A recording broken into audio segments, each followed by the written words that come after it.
Prleških Goricah mošt v sodih, da v družbi predstavnikov Društva vinogradnikov in prijateljev vina ter kluba vinskih kraljic Ljutomer poberemo grozdje iz 400-letne potomke trte iz Lenta, ki jo je občina Ljutomer dobila v dar v času županovanja doktorja Ludvika Bratuše ob 125-letnici vinorejskega društva Ljutomer.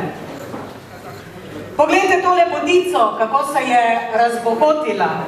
Njeno grozdje, sorte žametovka ali modra kavčina, je eno izmed najstarejših udomačenih žlahtnih vinskih sort na Slovenskem.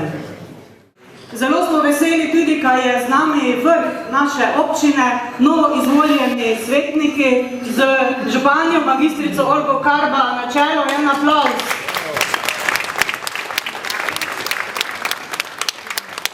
Je županja stora, mislim po mandati, mislim, ka v občinskem sveti se že vidi, ka bodo zaveja novi veter, ka so tudi na priveditvah že prisotni občinski svetniki.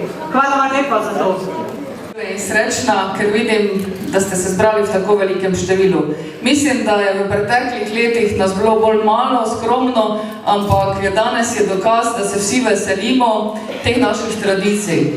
In mislim, da moramo biti izredno ponosni na naše tradicije, predvsem na naša odlična vrhunska vina, ki jih znajo pridelati naše pridne, marljive in delovne roke.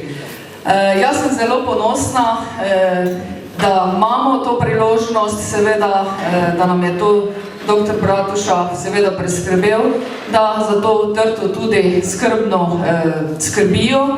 Hvala lepa gospodu Mihu. Seveda pa gre iskrena zahvala Društvu vinogradnikov Ljutomer in pa našim vinskim kraljicam, ki poskrbijo vsako leto za tak lep dogodek. In je danes ta trenutek tukaj in sedaj, ko skupaj prijateljsko zbrani čakamo, dalje spet trta rodila bo vince sladkov.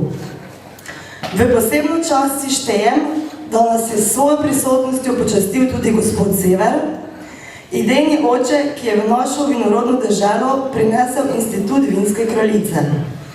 Že davnega leta je Valvazo rekel, da gori deželi, ki svojim vinom ne bo uspela dobrega imena ohraniti. Hvala lepa.